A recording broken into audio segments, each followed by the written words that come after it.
After I made a video on gun licenses and permits in the Philippines, I got some questions. So let's try to answer them. Question number 1. When you buy a gun, can you directly take it to your home, or do you have to wait for the firearm license? After you have bought the gun and you don't have a PTT, so how do you transport your gun from the store to your home? So let me explain that.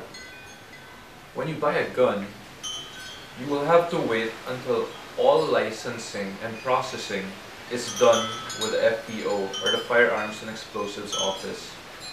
This can take a few weeks to a few months. Your gun will not be released until the license and all papers and processing is completed.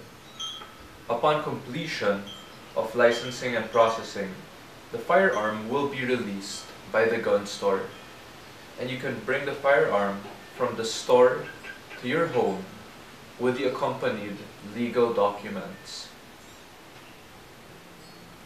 So a follow-up question: how about ammunition? How many rounds can you buy in one day, and how many rounds can you possess? Ammunition bought in one day, I have not heard any rule limiting this. The limiting factor over here will be your money. I guess how much you can afford it, because ammo is not cheap. And how many rounds you can possess. There are some documents that suggest a certain number, like the PTT will state you can transport 500 rounds. But in reality, let's just say that this is a gray area. So as long as you're a responsible gun owner, you're not doing anything illegal or bad, and that's how it is. Do I need an extra PTT for only ammo buying? When you buy ammo, I'm not sure if a PTT is issued specifically for ammunition. Sometimes PTTs are issued with specific reasons behind them, such as repair at the gunsmith, and then a one-day PTT is granted so you can transport your firearm accordingly. If an ammo shop is uptight, I think the most the shop would ask from you would be to present your firearm license. So they'll make it harder for you, but in the end, you know, the shop is selling their product. So if they don't want to sell it to you, then it's a sale loss for them. Next question. For each gun you get a firearm license card.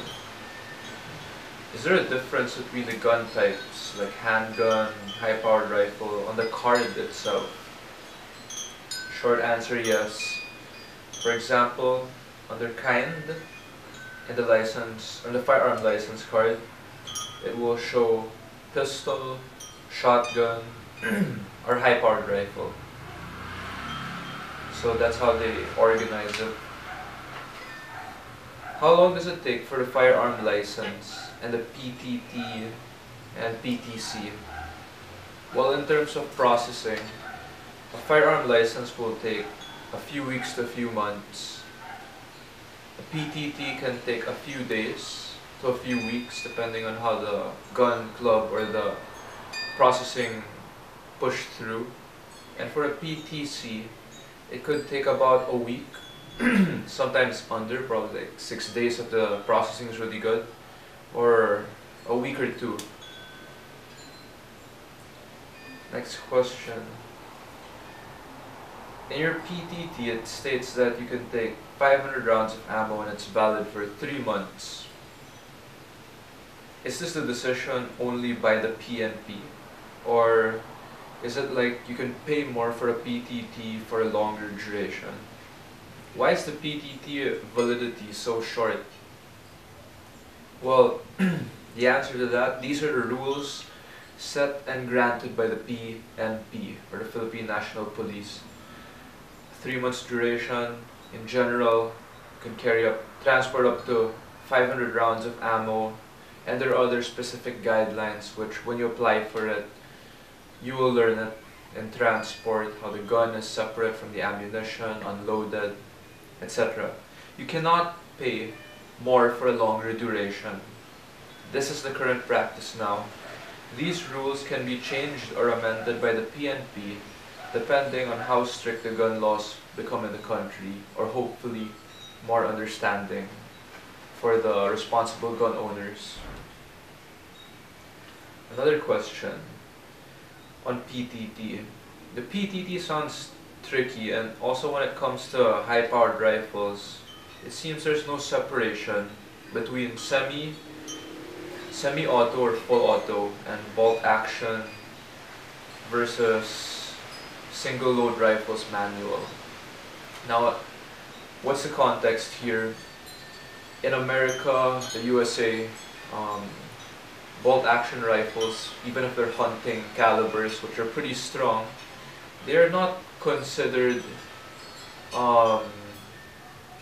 more dangerous for a civilian to own, because they're used for a hunting purpose. It's legitimate that. However, in America, a full auto firearm is distinguished as like a class 3, or you will need to get an NFA tax stamp on it. They're considered a little more dangerous, or under their assault weapons ban before. I'm not sure if it's being implemented again. Full auto firearms were considered a little on a level higher, more dangerous, which is also controversial. But for the Philippines, just so we understand the context, there is a difference between the American gun culture and the Philippine gun culture. The PTT is not that tricky to understand.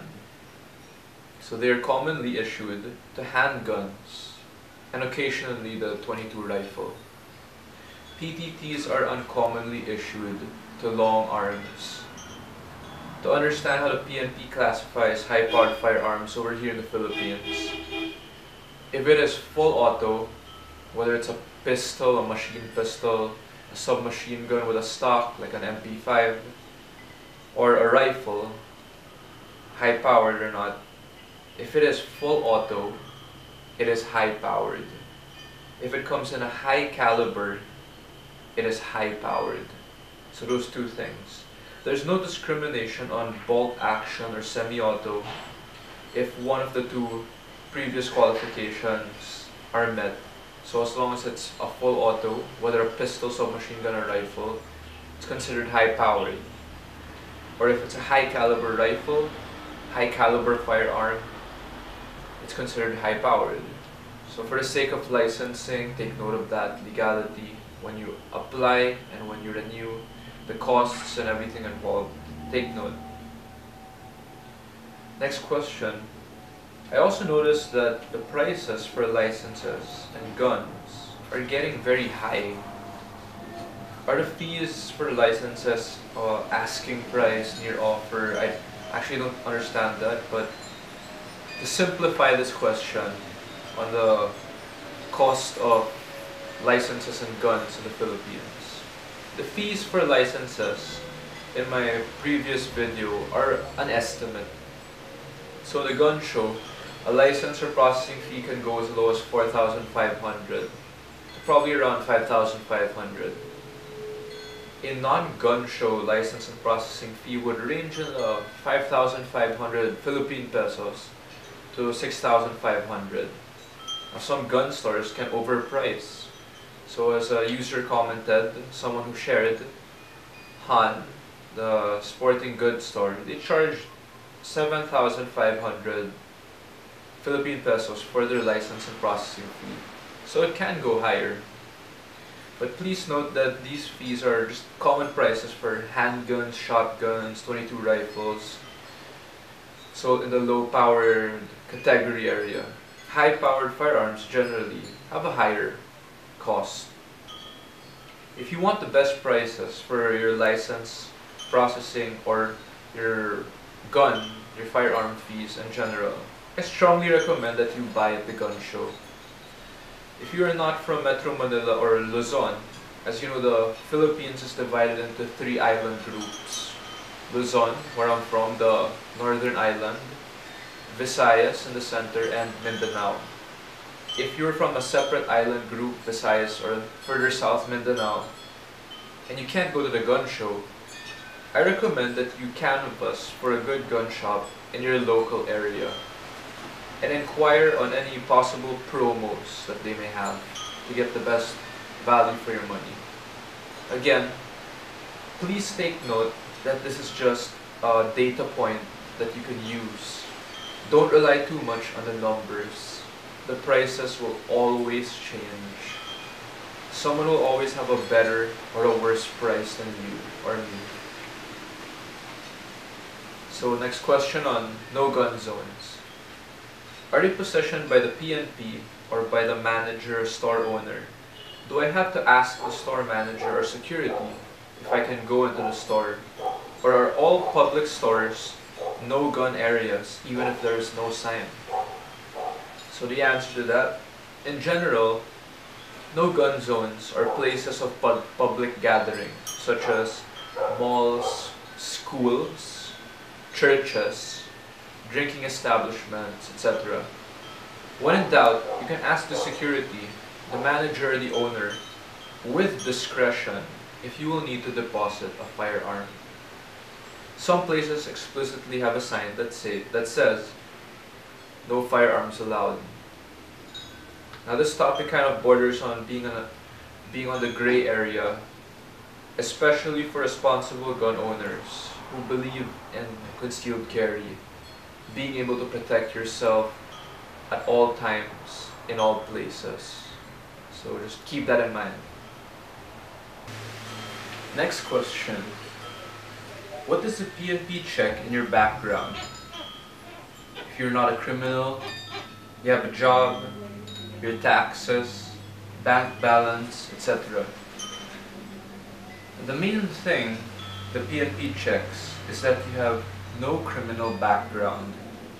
If you are a criminal, you are not allowed to legally possess a firearm. The PNP also checks if you are qualified.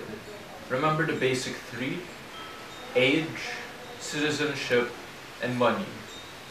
Notably, on the age and citizenship, the PNP makes sure that you have the basic qualifications.